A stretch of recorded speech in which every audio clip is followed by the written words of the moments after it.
confirmation that the live stream started right away. I'll just switch off here. That's live stream started.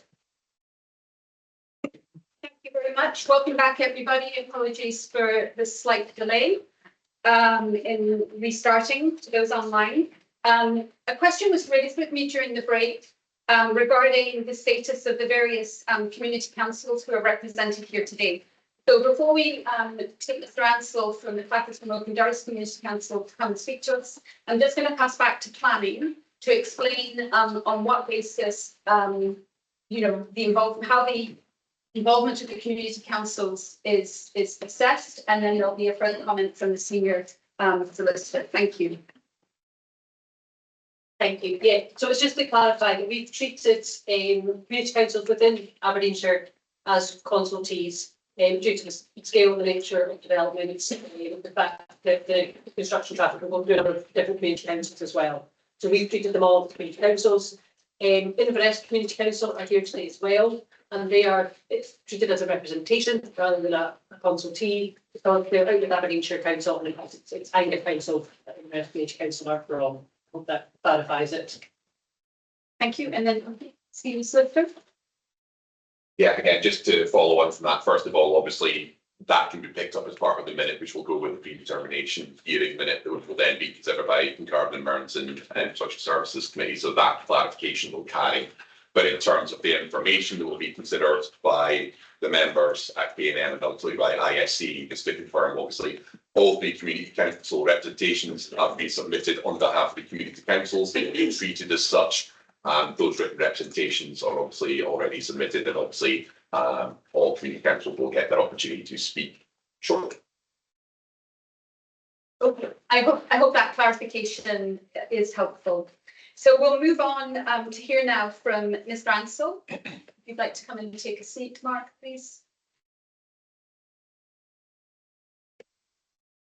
Mark is from the Crathis from Oaken Doris Community Council. Okay.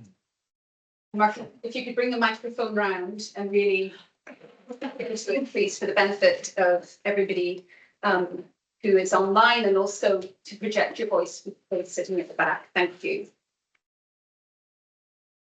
Okay, thank you. Good morning. I'm Mark Ansell, councillor for Doris within Crathis Oaken and Doris Community Council. Our Community Council strongly objects to the proposed Hurlie 400 kV substation application and revised application, and expressed concerns about its necessity, environmental impact, and the broader implications of the associated overhead power line project. A strong community objection to the substation has been demonstrated. Our Community Council attended all SSEN consultation events and gathered community feedback, both face-to-face and through a questionnaire. The questionnaire responses are referred to several times below. 80% of our respondents oppose substations, pylons, and overhead lines in any location. Our communities perceive the project as unnecessary and driven by SSEN without proper justification. In terms of the need for the project, residents doubt the necessity of the substation and its inextricable link to the Kintor to Teeling overhead line, advocating for a review of the overall project. 80% of questionnaire respondents support reviewing the project based on current costs and proposed technology. The Kintor to Teeling line and associated substation is not included in the National Energy System Operator's holistic network design. Communities are unaware of the cumulative impact and that the substation is part of a larger project, and its approval could lead to significant cumulative impacts on a vast scale. The piecemeal approach to project components, salami slicing, obscures the overall impact on local and national levels. Aberdeenshire Council and communities have not fully assessed the cumulative effects of interconnected development as they are not being presented. The project could lead to extensive industrialisation of rural Aberdeenshire, affecting its scenic beauty. The site selection for the Hurlie substation is flawed and criticised for being rushed and lacking thorough evaluation. The application offers no credible evidence of a comprehensive assessment of alternative sites, in direct conflict with local development policy R2, which clearly prioritises brownfield land over greenfield development. The initial site was changed from fillers due to community opposition, raising concerns about the decision-making process. SSCN's guidelines for site selection were reportedly not followed, particularly regarding environmental impact. The socio-economic impact on the local community is vast. The proposed substation is expected to have significant negative socio-economic effects on local residents and businesses. Proximity to the substation may decrease property values by up to 30%. Local businesses, especially in agriculture and tourism, will suffer from construction disruptions and reduced customer appeal. 80% of respondents anticipate negative financial impacts from the project, with no compensation plans from SSCN. Environmental damage and landscape impact is extensive. The proposed substation threatens the ecological integrity of Fetteresso Forest and its surrounding environment. Fetteresso Forest is home to numerous protected species and is valued for its recreational use. The project will result in significant habitat destruction, including the felling of thousands of trees. The carbon footprint of the project, including construction and maintenance, raises question about its environmental benefits. The absence of a full carbon life cycle assessment is a glaring omission, underlining NPF4 objectives. The physical footprint of the substation is close to the size of Stonehaven. The visual impact of this development, both on local area and from key viewpoints, remains excessive and incompatible with LDP policy E2 landscape. This application has policy implication and affects community rights. The proposal contradicts national policies aimed at promoting community involvement and environmental protection. NPF4 emphasises empowering communities and ensuring a fair and planned transition to net zero. The overwhelming local opposition to the project must be considered in planning decisions. The project does not align with goals to enhance local living conditions or biodiversity. The environmental impact on biodiversity is totally unacceptable. Development will destroy the habitat of Scottish crossbills, goshawks, red kites, peregrines, nightjars, red squirrels, otters, wildcats, bats, pine martens and badgers, not adequately addressed in the environmental impact assessment. The proposal contradicts Policy 3 and Policy 4 of NPF4, which aim to protect biodiversity and natural environments. The claim of biodiversity net gain are not backed by robust ecological assessments or credible enhancement proposals. Scottish crossbills, with a population of only 6,800 breeding pairs, are known to inhabit the area, yet no specific surveys for the species were conducted. The construction poses significant risk to public safety and local infrastructure. Increased heavy construction and operational traffic raises the likelihood of accidents involving pedestrians and cyclists. The revised application still fails to provide a satisfactory explanation of the impacts on local rural roads and residential amenity. Local roads are not designed to handle the size and weight of construction vehicles, leading to potential damage and pollution. The presence of large machinery and excavation activities introduces hazards to nearby residents and forest users. High voltage substations present fire risk, especially in forested areas, with inadequate fire safety measures proposed.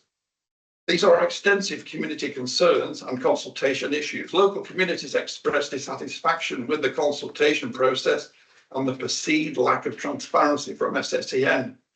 Residents feel their concerns have been ignored, with insufficient opportunities for meaningful dialogue and SSEN's presentation of a fait accompli. Data collected indicates overwhelming opposition to the development, yet SSEN's feedback reports on consultation do not reflect this evident sentiment. The community perceives a lack of genuine engagement, leading to distrust and feelings of being sidelined. Economic and recreational impact from the proposed substation will negatively affect tourism and recreational activities in the area. This revised application still fails to provide satisfactory evidence to address the setting impacts on nearby heritage assets. Contrary to LDP policy HE1, the industrial infrastructure would disrupt the landscape, diminishing the aesthetic appeal and deterring visitors. The presence of a large substation will create a sense of industrialisation, undermining the area's tranquility, recreational value. Approval of the Hurlie substation will set a dangerous precedent and lead to risks of further industrialisation in the region. altering its character. This threat of industrialisation is already apparent. The establishment of the substation could attract additional energy-intensive industries, transforming this area from rural to urban, already happening throughout Aberdeenshire. Increased industrial activity may lead to higher pollution levels, reduced green spaces, and strain on local resources. The cumulative effect of industrial growth could compromise the region's sustainable development and quality of life for residents.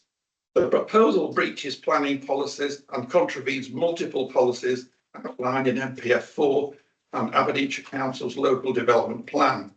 It violates policy 3, biodiversity, by failing to preserve and enhance ecological significance.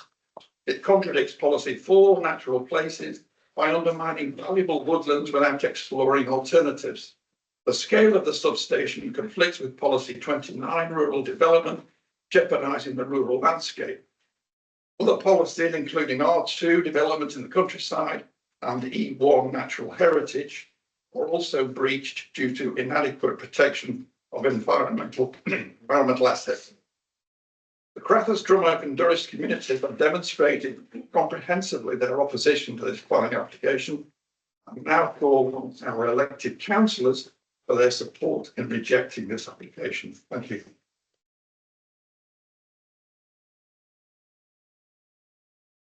Thank you very much, Mr. Ansell. So turning to members, can I ask if you have any questions for Mark? Thank you. Councillor Turner, Alan. Mark, if you could turn your microphone off, please. We can really, thank you. Morning, Mark. I'm going to ask a question in relation to one of the first things you talked about there. Talked about a questionnaire, and you said 80%. I'm just wondering if you've got the data to actually say, is that also total number of respondees, a little bit when you did the questionnaire, and in terms of, say, geographic location, where your respondees have came from. I'm thinking within Aberdeenshire, out with Aberdeenshire. Just talk, if you could actually give us a little bit more detail on that particular questionnaire, please. No problem. The questionnaire was circulated throughout our community, Crathers, Drummock and Durris. So far as I know, it didn't go anywhere outside of the area. The total number of respondents, I think, is between 200 and 300. I couldn't quote an exact figure. Sorry, what was the other question? Sorry. Of technology, don't we? Yeah, I think that's a bit, to be fair, I think you've actually answered it. And I asked, were they in relation to within Aberdeenshire, outside? I was thinking just in terms of geographically, who's actually responding. But I think if I understood you correctly, you said 200 to 300, and within what is your community council area. And was it timing of when you actually went out with this? The questionnaire, I believe we circulated following the secondary consultations, which would have been, where are we now? Probably middle of last year or maybe earlier this year. I think it was the end of last year, Alan, to be accurate. But we circulated it not only, well, like quite extensively, social media, Facebook, our own website, and we actually circulated paper copies via all the SSEN consultations. So we did have a wide circulation. Thank you. Can I ask, are there any further questions for Mr. Ansell? I'm seeing your hands. I do have one quick one, if that's okay, Mark. So I picked up that you said 80% of your respondents felt that there would be a negative financial impact. And you also mentioned the socio-economic impacts as being on property values, tourism and local business. Is that right? Did I miss anything as you went through? No, I think that's correct. Yeah. Okay, thank you very much. Any further questions? I'm seeing no hands, so thank you very much for your presentation to us. Just for clarity for members, if there was anything raised by Mr. Ansell that you wanted to pick up with the planning officer or the applicant, then we can do that as we go along. If you were to raise your hand and let you know. Otherwise, we will continue. But that's the way we'll handle it. If you hear something coming from one of the speakers that makes you wish to ask, go back and ask a question of either the planning officer or the applicant, then, or one of the other speakers, then if you let me know when we're asking questions, we'll hear fully from the speaker, have all the questions to that speaker, and then we can bring somebody back to clarify a point as well. Okay, so thank you very much. We'll move on to Ross Cleffin from Fewside Community Council, if you'd like to come and have a seat. And as you've seen,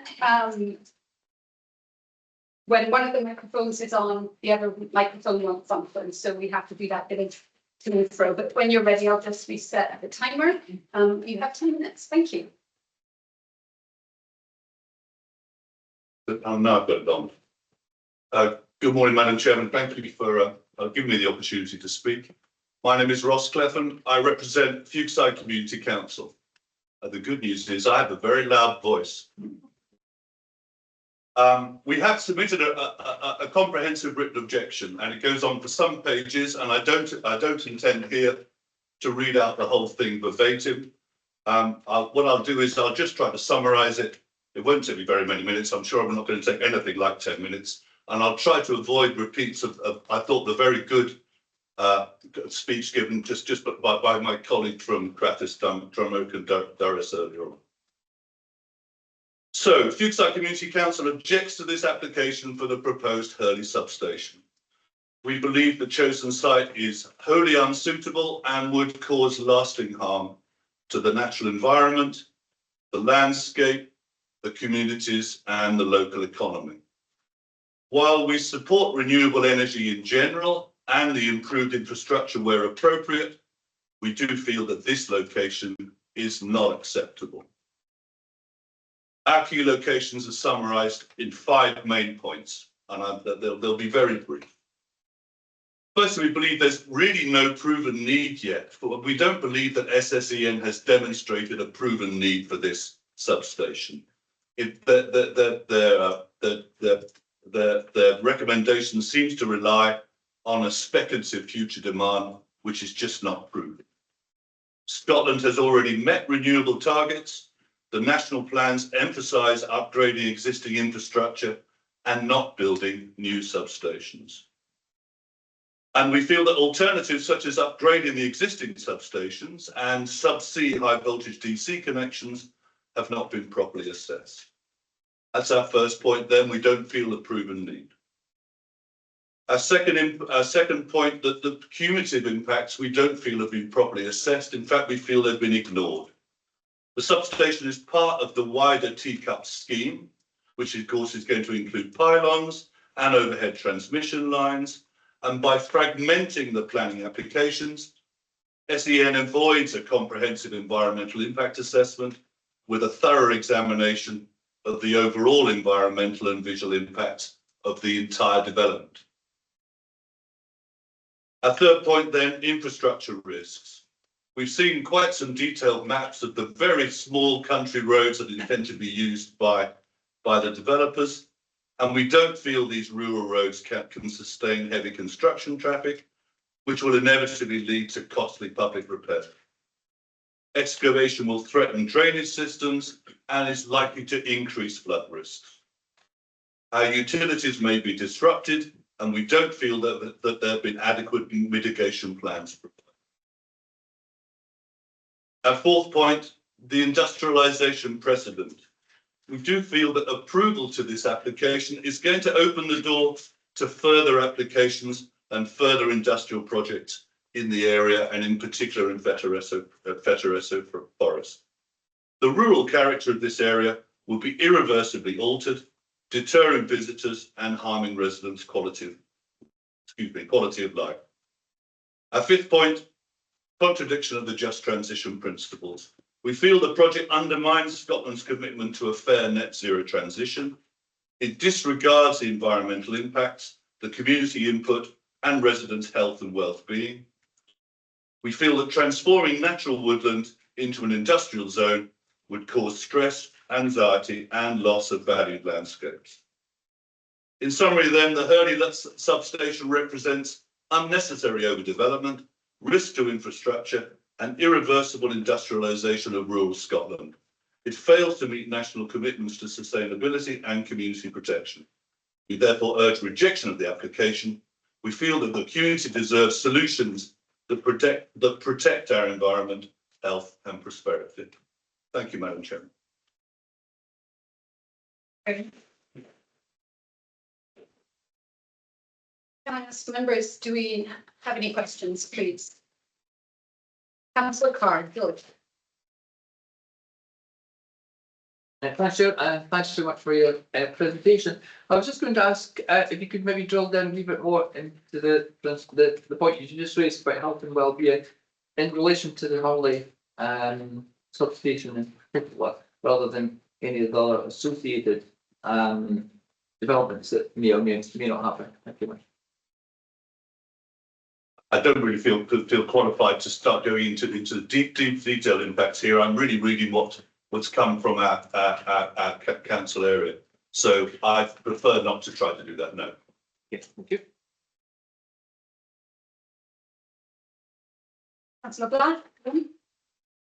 Yeah, thanks very much. Just a quick clarification. Towards the end of your presentation there, you were speaking about the natural woodland being taken down. I was under the impression that it was a commercial forest. So just have clarity that it is a commercial forest and it isn't ancient woodland or natural species, such as species, etc. Thank you. Okay, that may be a matter of semantics. I mean, I'm sure the planning officer is better qualified to answer that than I am. So I'm happy to bring in the planning officer if you can provide clarity on that point, please. Yeah, so it's a commercial forest. Thank you. Any further questions? No. Okay, so just one from me. You mentioned you were speaking on behalf of the community council area. Obviously, in Crathis, they undertook survey work. How have you gathered your information? Is it just through the community council, or did you do a wider engagement? Thank you. Thank you, Madam Chairman. It's an important question for us. We sit here in Fetteressa Community Council. We have just 8 volunteers. We're also faced by developments for the Glendy wind farm, the Glendy power lines that are going to lead from Glendy to Fetteressa. We have the Fetteressa extension. We have a huge development now planned for Curlock. We have the Hill of Fair wind farm coming up, and we're frankly swamped by applications coming our way, and we feel very much alone in terms of, if you like, our ability. We don't have the ability to survey every time a particular aspect comes up.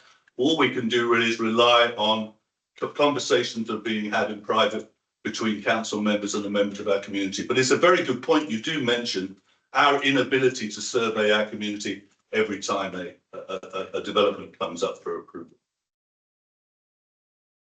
Thank you very much. Any further questions for Mr. Clapham? Seeing no hands. So thank you very much indeed for joining us this morning and for your representation to us.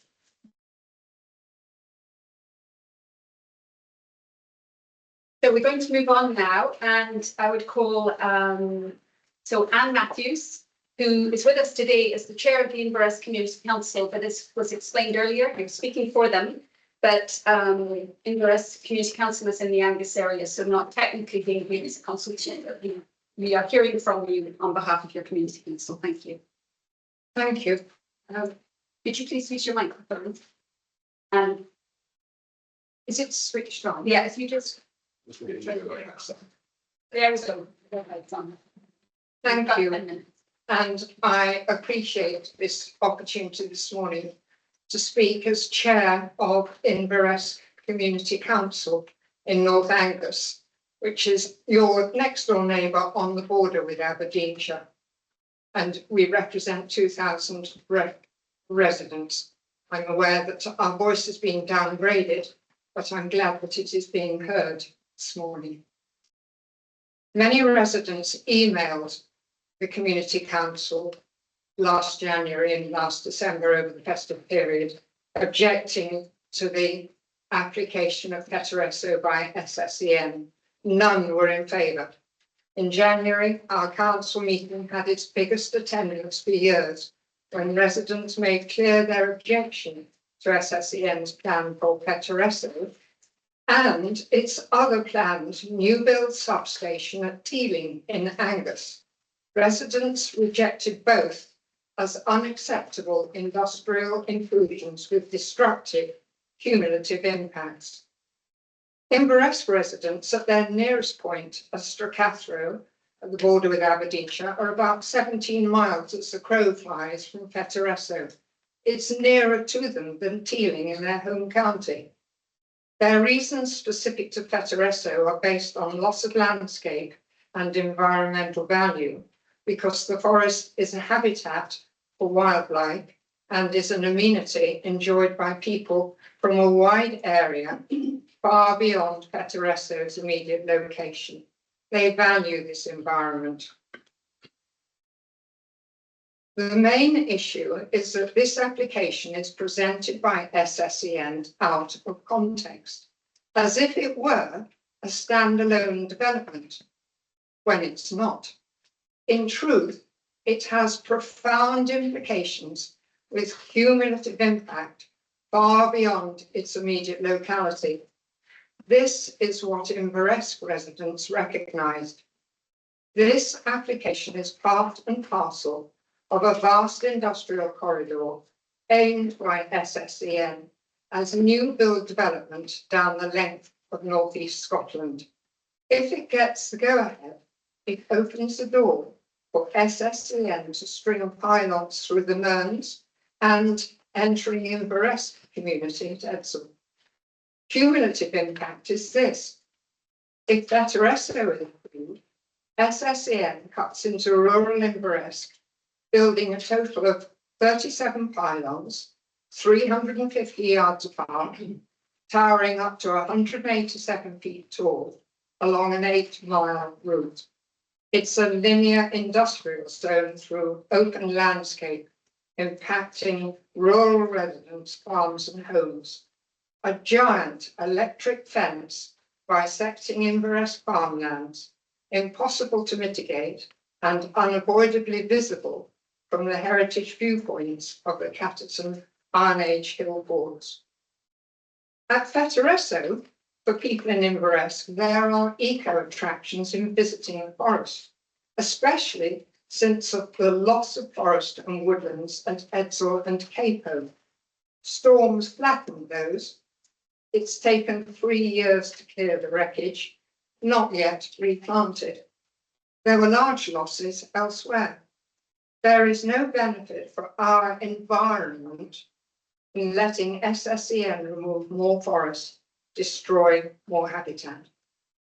Focusing on Fetteresso, I invite you to think how large scale this industrial project is.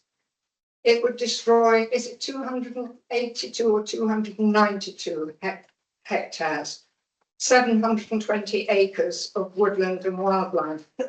Let's picture an area you might know. Think of an extinct volcano, Arthur's Seat, or several Lofton's cliffs and glens. Think of Holyrood Farm. It's 650 acres. SSEN wants bigger than that. It wants to clear out 720 acres of carbon-absorbing Fetteresso forest to create an industrial site. Although it is a commercial woodland producing conifer logs, it is also a recreational amenity with paths and trails for walkers and horse riders. It's crossed by 3 rights-of-way which have heritage value as historic mountain roads. It's a valuable habitat for wildlife with woodland corridors linking the Drumtop and Durris forests. National Planning Framework 4 says that all development must contribute to climate and nature recovery. This plan to industrialise such a large site at Fetteresso surely conflicts and I believe fails to align with Policy 1, which addresses the climate and nature crises, as well as policies 3, 4 and 11, which focus on biodiversity, natural places and energy infrastructure. The latter policy restricts support to projects with acceptable environmental and cumulative impacts. Our residents say the impacts are unacceptable. In relation to Policy 3, Nature Scot has picked up on the fact that SSEN admits there is limited on-site opportunity for biodiversity net gain, and so off-site opportunities will be explored. Fauna and flora cannot simply be uplifted and replaced elsewhere. Nature Scot's assessment confirms that this plan is not contributing benefit for biodiversity, simply put, inadequate mitigation.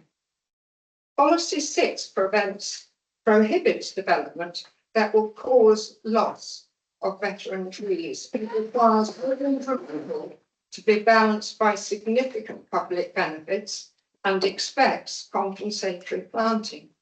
For any development on a site with existing or suitable for woodland land, the design must integrate and enhance woodlands and tree planting. SSEN acknowledge they cannot do this at Fetteresso.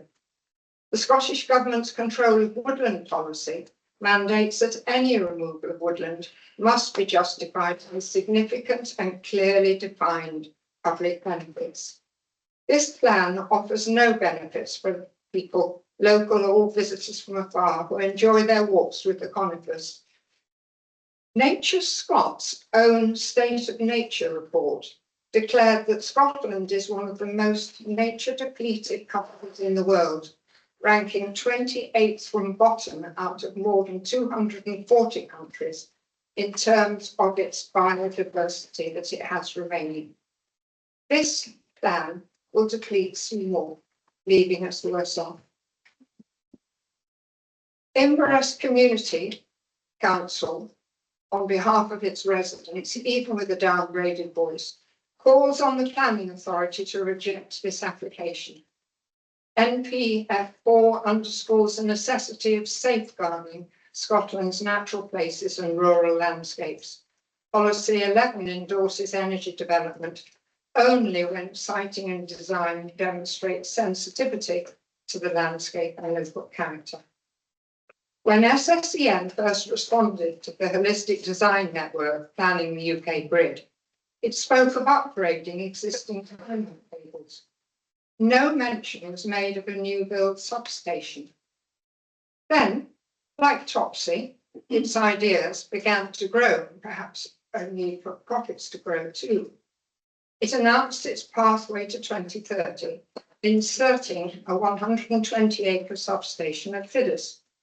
That changed. Today, we are talking about a 6 times bigger site in a category known as anticipatory investment. Surely it needs a public inquiry to decide what is actually needed. This Fetteresso plan is not a standalone new build.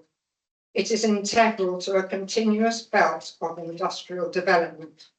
The consequence of permitting this application would be only detrimental, with impact widely on Mearns and neighbouring Inverness residents and their quality of life. I hope you will listen to the voice of your next door neighbours, and Inverness Council calls on the planning authority to reject this application.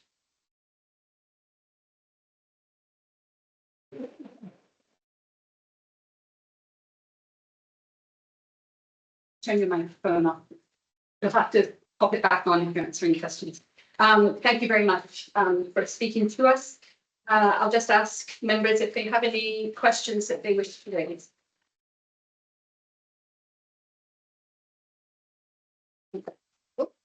Councillor Everson, you can Thank you. My question's for the planners on the back of what's been said. Do you want to answer that one?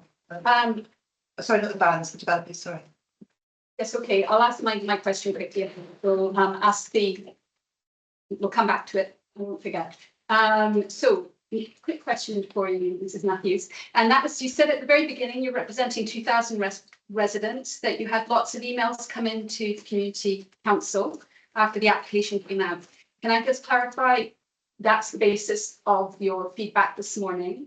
Or have you done other survey work specifically on this particular application? We haven't done survey work on this particular application. Inveresk is a very geographically rural location with lots of very small hamlets. So it's only the larger Edsall, which is the village, or the other small hamlets. Nonetheless, we did receive an overwhelming number of emails. Okay, thank you very much. Just wanted to clarify that point. We'll ask, could I ask the applicant maybe if you'd like to sit forward and you can stay in those seats if you like, given that the microphones are there and available. And Councillor Iveson, your question, please. Thank you, Chair, and thank you for coming forward again. The Speaker from Inveresk here talked about at the end about we need to look at we need to more information about what the need is, what's needed, and the previous speaker said something similar about there's no proven need for this. Could you perhaps clarify what's seen as the need behind it for both speakers to raise that?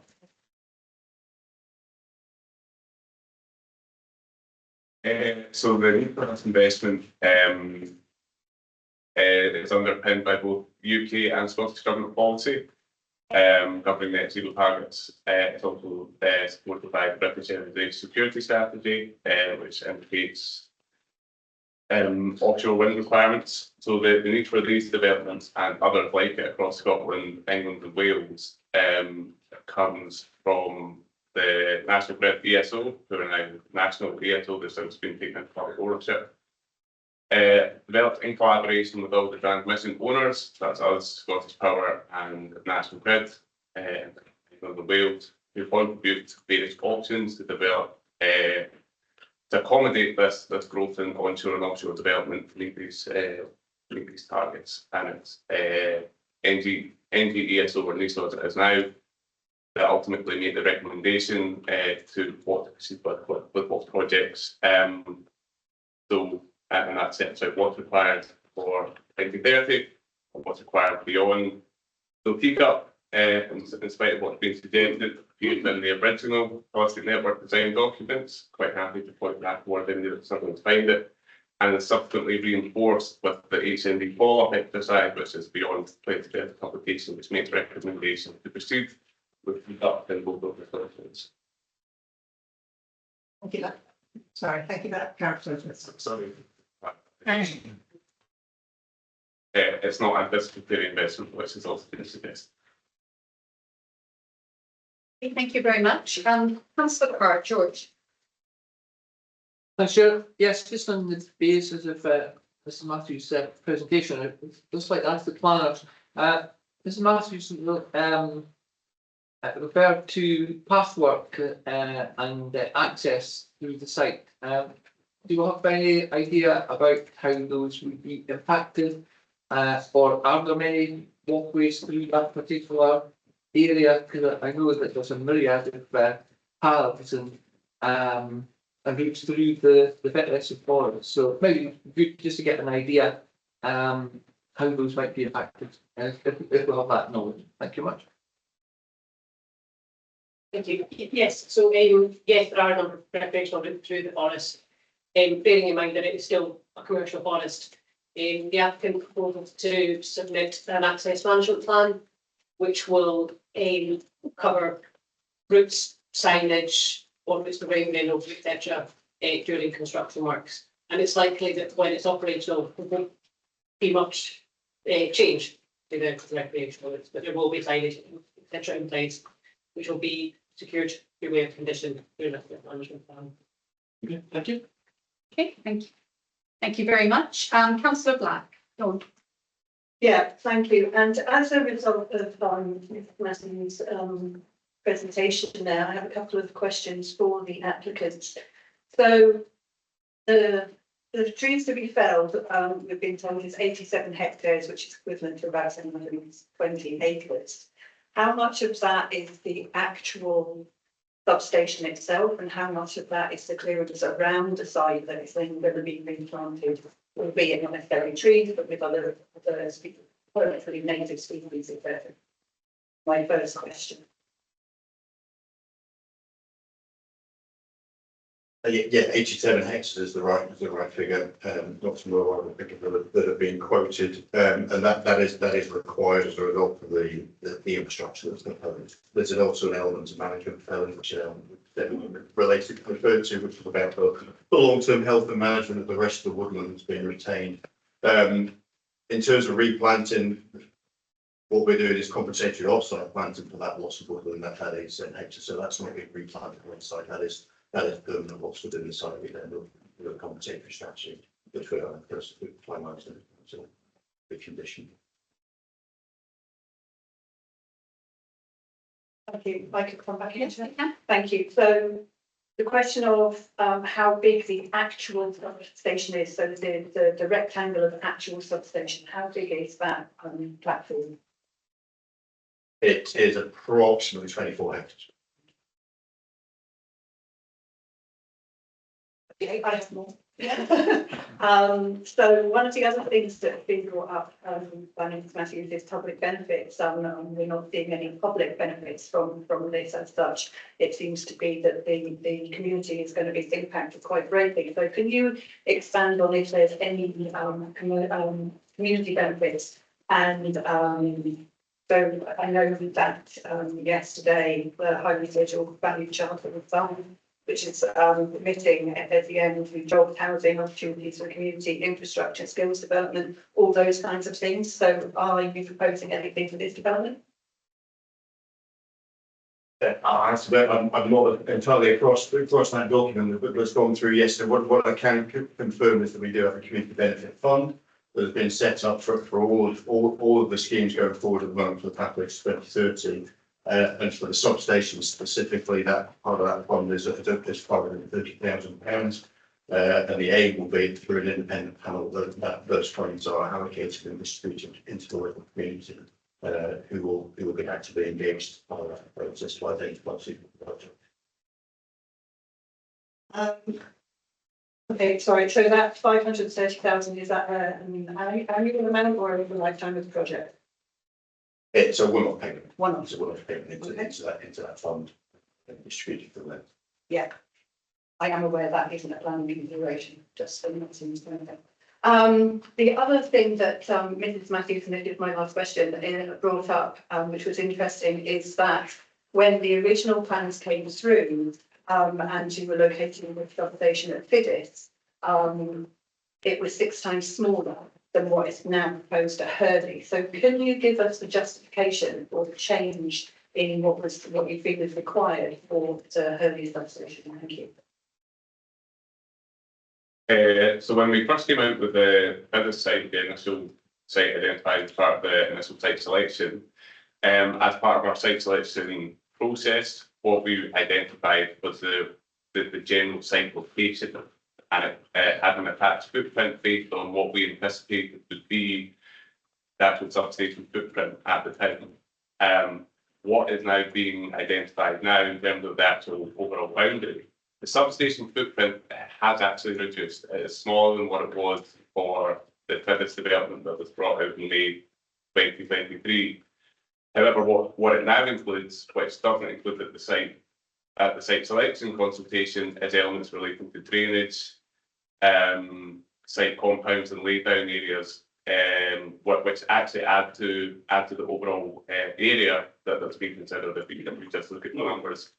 The other additional point around the red line boundary, where we have to submit that as part of our pre-application notification. These include areas for material storage, parking, whatever contractor happens. It also includes the access, which you can see at the bed there. So I think it's about 12 kilometres long. If you take the red line boundary for that, it does contribute to the area. So when we come out with the initial site selection, it's very looking at based on preliminary design based on the equipment that we believe is required at the time. When we come to the pre-application, where basically the submission, we have much more detail about what the site is needed to deliver, the additional ancillary areas that are required, and that's how you end with a larger area. come back and, yes. Yeah, sorry, yeah, thank you for that answer. Just going through things in my mind as the answers are coming out. Thinking about the response on the economic benefits, you said that there'd be a one-off 530,000, I think we said, one-off payment, which would be community benefit fund for allocation. That's not quite the same as a socio-economic benefit to the area or to the community. So just whether you want to comment back to me or just take that on board as a comment. Won't comment back specifically, but yes, listen, it's a fair point. We will expect and anticipate, as we have with other subscriptions recently, throughout each council, as a condition that requires us to provide information about socio-economic development. Their socio-economic inputs, and that will involve everything through construction and everything else. So that is a level of detail we would be expected to provide through condition, and that's, I think, typically where council agenda.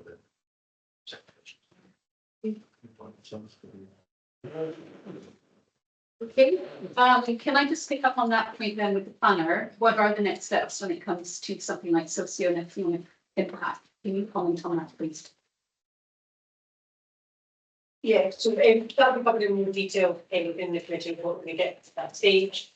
But a social economic report was submitted by the applicant, and a further social economic report will be requested by way of condition, but that will be covered at a later point in terms of committee. Yes. Thank you.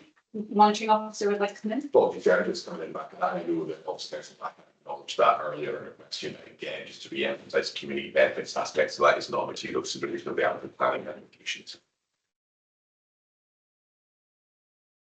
Can I clarify a point though around that? Because there's a difference between the community benefit fund and the socio-economic impact, which is what I was asking about. Yes, which is going to be considered within the report of handling the economy. Thank you very much. So are there any further questions for Ms. Matthews? Okay, no, I'm seeing no hands. So can I thank you very much for attending today and for speaking to us. Thank you for your time.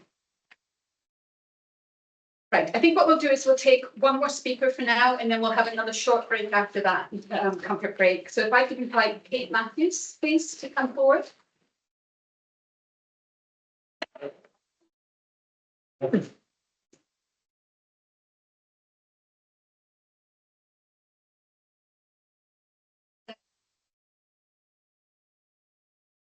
Kate, when you're ready, please start. Thank you. Right.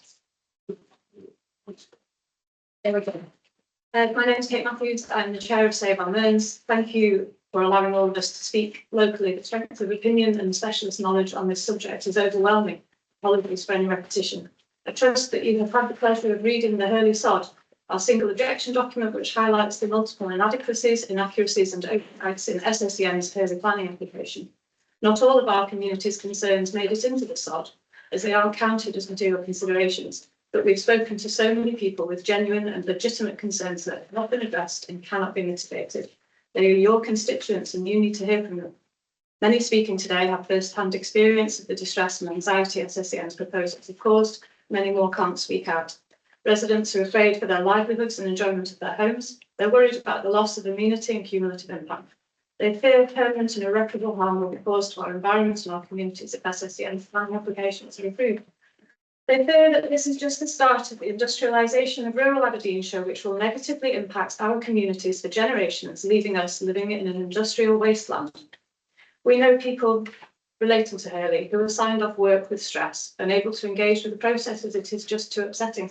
This distress has been triggered by SSEN's failure to explain the parameters of influence. Those are SSEN's own words.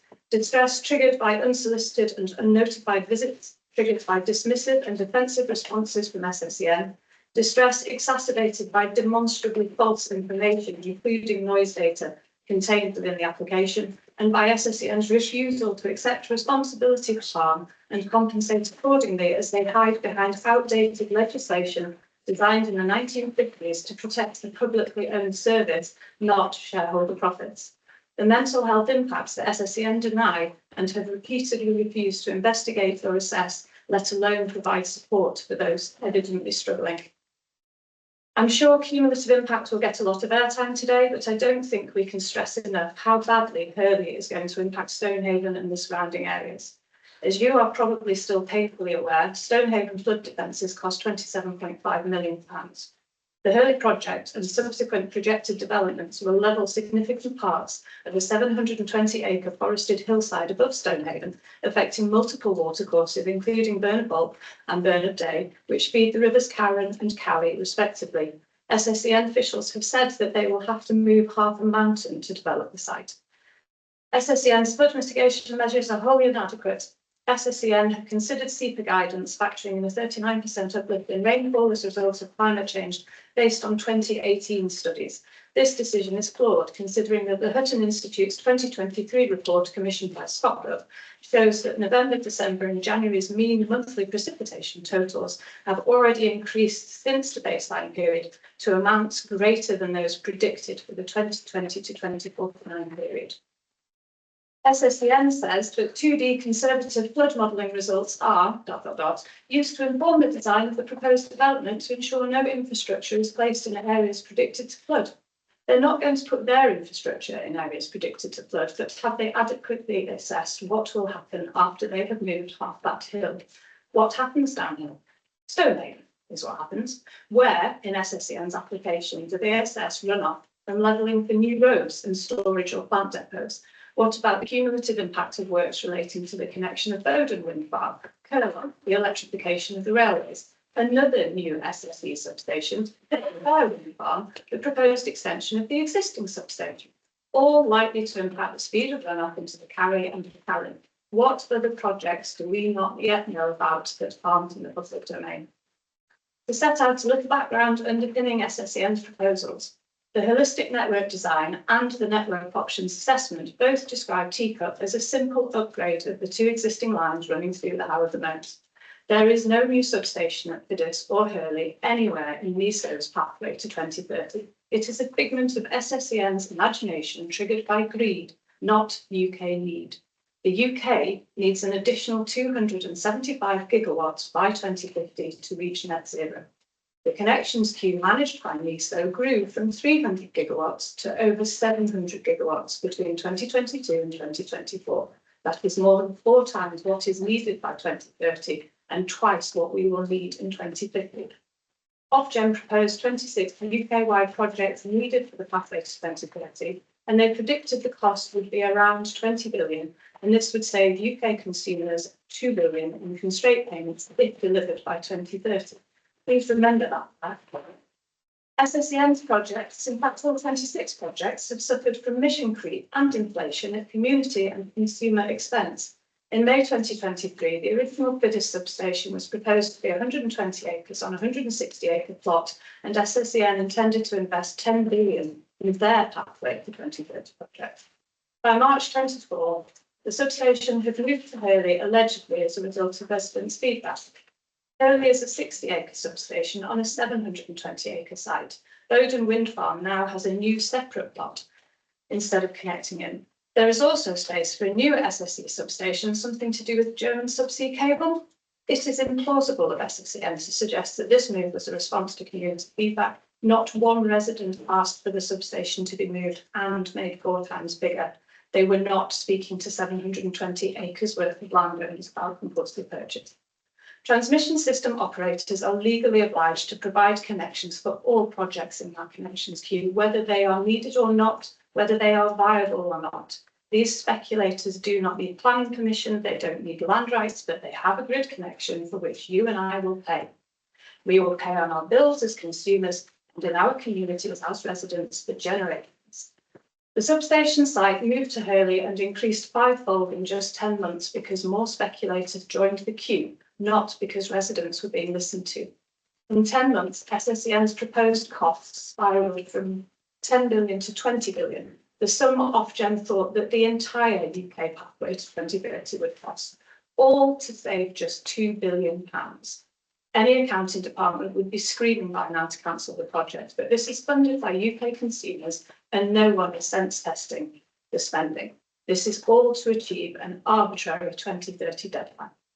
Also remember that SSCN's socio-economic analysis only consists of a gross value added report and does not assess any potential negative impact on our local and national economy.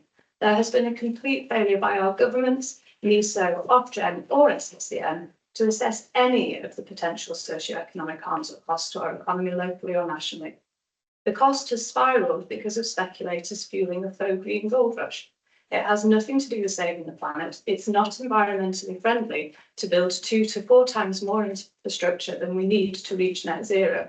And in case you weren't aware, this is just phase 1. There are more pylons and substations proposed for Aberdeenshire and NESO's Beyond 2030 plan. We face 2 decades of continuous industrialisation and a likelihood that small modular reactors will then be sited at major UK demand centres, leaving us with largely redundant infrastructure in an industrial wasteland. There are no financial bonds in place to ensure the clean-up of thousands of acres of impacted rural land. Do the landlords of the battery storage sites really think those limited companies will clean up once the money's gone? Democracy. I'm here to represent your constituents, the 3,600 members of Save Our Mearns, the 11,000 people who objected to the overhead lines, and the 2,000 plus people who objected to Hurlie. We've never seen such community-wide engagement with local democracy in our planning department before SSCN darkened our doors. You've read our SOD. It is considered and comprehensive, and it flags up multiple issues. It demonstrates that SSCN's application is flawed, inaccurate, and wholly inadequate. It demonstrates that our planning system, which is built on trust, cannot trust SSCN's methodology, data, or assertions. In terms of cumulative impact, approving the Hurlie substation will unleash a tsunami of renewables projects across our part of rural Aberdeenshire, impacting communities on a scale never seen before.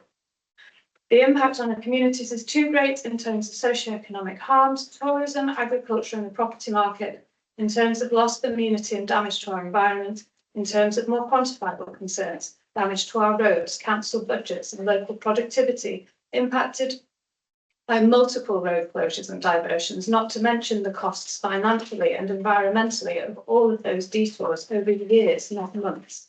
To reach net zero, the UK does not need all these projects and we do not need Hurlie. It does not exist in the NESO pathway to 2030. National Grid, seconds to go on. I'm so close. National Grid recognises the issues. They have to provide connections. They know where they are putting them. Alistair Hunty of the National Grid Electricity Transmission on March 20th, 2024 said, you can see that a whole area is oversubscribed. Just watch the first 3 minutes of the link I enclosed in my written submission. What is not yet in the public domain? Without clear understanding of exactly what else is in the connections queue for our area, you cannot effectively assess the cumulative impacts of this project. Without this information, you as councillors do not have sufficient information to be able to approve this application. And finally, just in case you don't already have sufficient basis for your objection, please note that SSCN are fully aware of their legal responsibilities to obtain a preemptive EASR licence if there is a possibility of disturbing and mobilising radiation following their experience of discovering radium-226 contamination at Dounreay. Radium-226 is found on instruments specifically dials found in World War II aircraft. Luckily, it is well known that there are World War II aircraft crashes within or near the Hurlie site. SSCN are aware of this. People are aware of this, Aberdeenshire Council are aware of this, and yet SSCN has not submitted evidence to Aberdeenshire Council that they have applied for that preemptive use licence as per their legal responsibilities. Lawfully, the local authority has a duty to enforce that issue. Okay, thank you very much. Bye.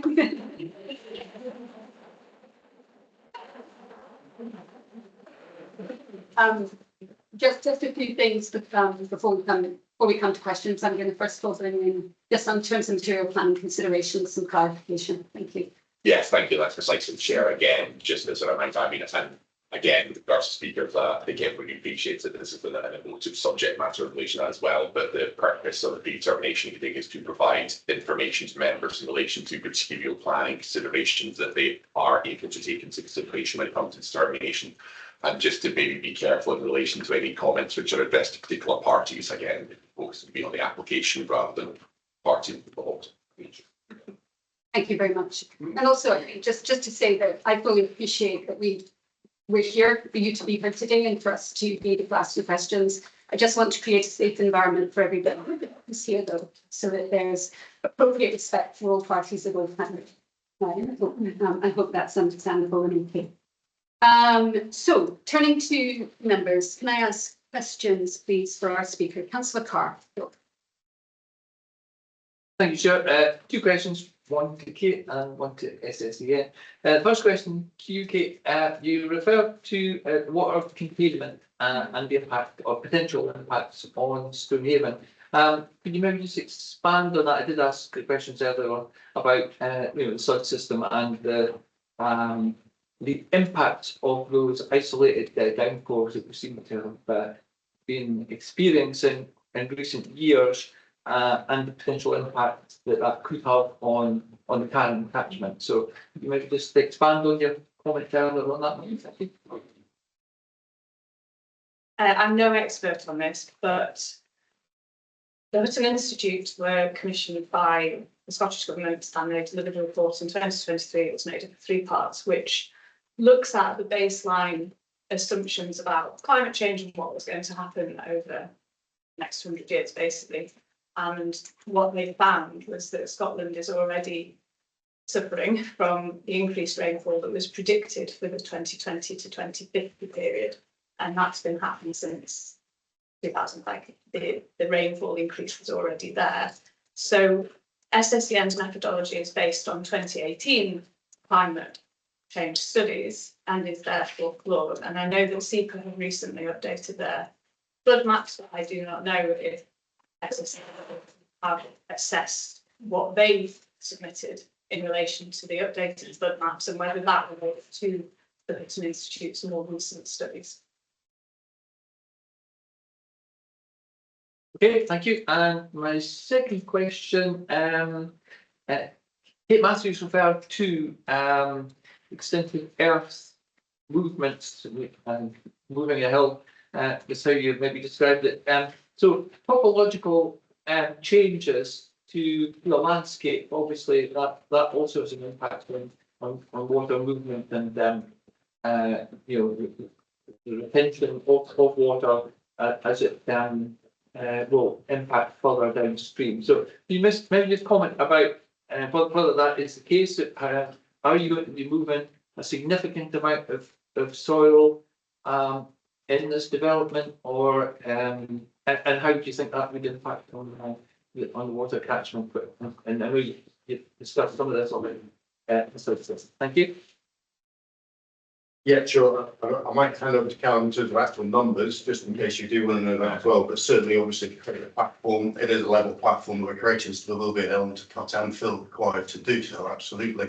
And as with any development, as I think I've already mentioned, we need to mitigate the runoff from that development at a no worse rate than the greenfield runoff rate. And that is exactly what we've done and designed in the drainage impact assessment we've done. We have responded to SEPA's most up-to-date guidance. That is what the assessment is carried out on 1 in 200 years plus climate change. So that's a step beyond what used to be the case, and it is reflected in the flood maps. We have no objection from SEPA, and they're satisfied with it.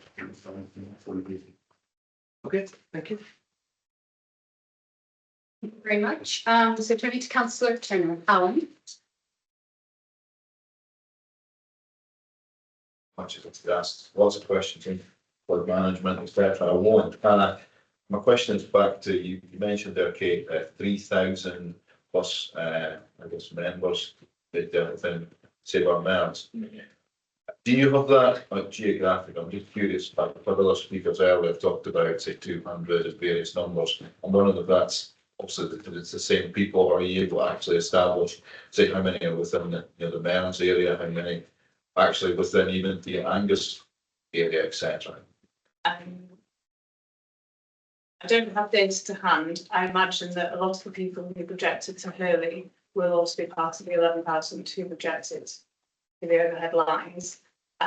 We can access that data via the object now. I've got a nice picture which shows that the vast majority of projections come from the east coast of Scotland, and that there's a relatively large number coming from other areas of Scotland who are also impacted by SSEN. So if I can send in an image showing red dots where all of the objections come from. It's really very interesting to see that it is an overwhelming response from our part of the world. Can I just briefly step in, if that's okay? It was only to clarify that what I have before me today, absolutely appreciating Matthews that you are very involved with Save Our Mearns, but you're here today representing yourself rather than technically representing the wider group. So just for that clarity in terms of proceedings, thank you. Do you have any further questions? No, I'm fine. No, you're okay. Thank you very much. So Councillor Black. Yeah, thanks very much, Chair. So my question on the back of what Ms Matthews has come forward with, just the applicants again. This whole project is part of facilitating the journey to 2030 and beyond, facilitating the climate change agenda, etc., and becoming carbon neutral. So the question is, what is the actual carbon cost? Has that been delved down into it? What is the actual carbon cost of the construction of this substation at Hurlie? So concrete, steel production, transport, loss of habitat. But I can't imagine that it's going to be carbon neutral. Have you actually done the assessment of what the carbon impact is of the construction? Thank you. The assessment has been carried out across the wider infrastructure development, because what we're doing in Scotland as part of the offshore wind capacity that can be connected to the grid via this infrastructure, that displacement of gas and coal generation it indicates that it would be substantial carbon benefit to develop this infrastructure. It hasn't been done on an individual project basis.